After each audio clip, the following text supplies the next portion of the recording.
दूसरों का भी कल्याण करने के लिए कोशिश हर संभव करें। जीवन सृजन और आया है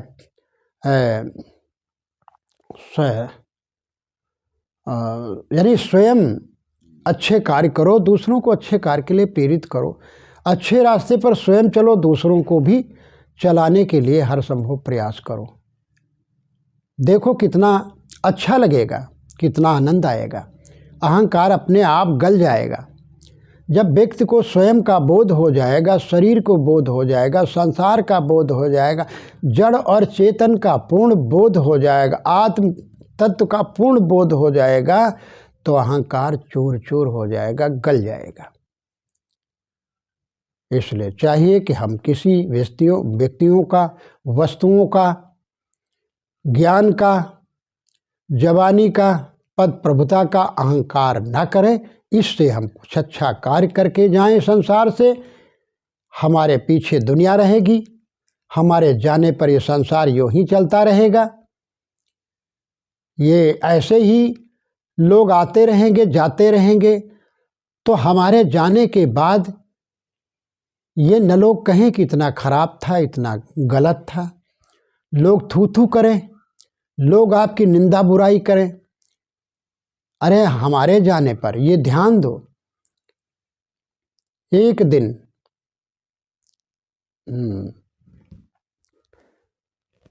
तो हाँ आया है कि हम नहीं रहेंगे संसार में, हमारा शरीर नहीं रहेगा, लेकिन संसार में तो प्राणी पदार्थ रहेंगे, संसार में मनुष्य रहेंगे। तो हम ऐसा कुछ कर करके जाएं जो लोग हमसे नफरत और घृणा न करें, कुछ ऐसे छोड़ करके चिन्ह जाएं, दया, प्रेम, करुणा, नैतिकता, सदाचार, संयम, परोपकार का कार्य करके जाएं, जो तुम्हें लोग जीते जी भगवान माने और मरने के बाद भी तुम्हारा नाम लेते रहें, तुम्हारे पद चिन्हों पर चलें। ऐसा आदर्श बनाओ और ऐसा आदर्श छोड़ करके जाओ, तभी जीवन की सफलता है, तभी अच्छा है। इसलिए अहंकार न करो, अहंकार पतन का कारण है। अहंकार से जो है पाप होता है, तमाम पाप हो जाते हैं और अपना मानव जीवन बर्बाद हो जाता। अहंकार के द्वारा सारी बुराइयां आ जाती, सारे दोष दुर्गुण आ जाते हैं और सत्कर्म नहीं हो पाते, कल्याण अपना नहीं हो पाता है, दूसरों का तो दूर है, अपना ही कल्याण नहीं हो पाता और जीवन हम ठीक से जी भी नहीं सकते। तो इसलिए अहंकार ना करके विनम्रतापूर्वक हर कार्य करो, विनम्रतापूर्वक सबसे व्यवहार करो, नम्र व्यवहार करो, विनम्र व्यवहार करो, शिष्टता रखो, उदारता रखो, घर में भी प्रेम पूर्वक बोलो, घर में भी माँ बाप से अहंकार न करो, गुरुजनों से अहंकार न करो, उनके सामने निरंतर झुको तो तुम्हारा अहंकार गिर जाएगा। महापुरुषों की वाणी को लेकर चलो। जब सदाचारी बनोगे, शाकाहारी बनोगे, तो शुद्ध विचार उदय होंगे, भक्ति, ज्ञान, ये सब तुम्हारे में अपने आप आते रहेंगे। सद्गुण सद्ज्ञान तुम्हारे में अपने आप बैठ जाएंगे। जब तुम्हारे में अहंकार नहीं रहेगा किसी तरह का, तो निश्चित है आत्म कल्याण होगा, आत्मज्ञान होगा। और अहंकार पूर्वक किसी से को पूछोगे, बहुत लोग मिलते हैं, अरे बाबा ये बताओ भला फला यानी फला ये चीज का एक बात बताओ, भगवान कैसे मिलेंगे और कैसे कल्याण होगा बाबा?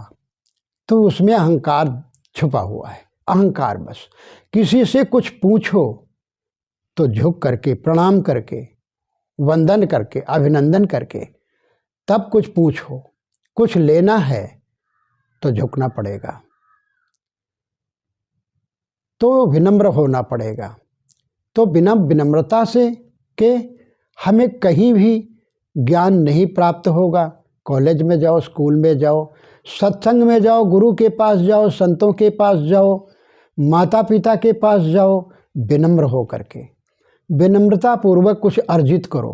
अहंकार लाद करके नहीं कि मैं बड़ा, इतना बड़ा सेठ हूँ, मैं इतना बड़ा पद वाला हूँ, मुझे लोग इतना, मेरे पीछे सिपाही चलते, मेरे पीछे तो तमाम लोग जो है हाथ जोड़ते चले आते हैं, तो मैं तो सबसे बड़ा हूँ। तो आप सोचिए कि ठन ठन गोपाल रहेंगे जीवन भर, कुछ अर्जित नहीं कर पाएंगे, कुछ प्राप्त नहीं कर पाएंगे और दुनिया से ऐसे ही चले जाएंगे। तो अहंकारी व्यक्ति क्या बनता है? हाथी या ऊंट बनते हैं। अहंकार बस झुकते नहीं, धर्म कर्म उसमें रहते नहीं हैं। तो कहाँ जाओगे? 84 उनमें भ्रमण करना पड़ेगा। बड़ी मुश्किल से मानव जीवन मिला है, इससे सत्कर्म करो। धन मिला है, पद प्रभुता मिला, सौभाग्य से, पुण्य कर्मों से मिला, इसलिए पुण्य कर्म करो। अहंकार न करो, पद का मद न करो, धन का मद न करो। धन मद, पद मद और जवानी का मद, विद्या मद और मान महत्तम का मद, ये सारे मद जो हैं पतनकारी हैं, डुबो देने वाले। इसलिए किसी तरह का अहंकार न करो, तभी अपना कल्याण है, दूसरों का कल्याण है। बोलो सद्गुरुदेव की जय। इसमें तो तमाम बातें आ गई हैं और का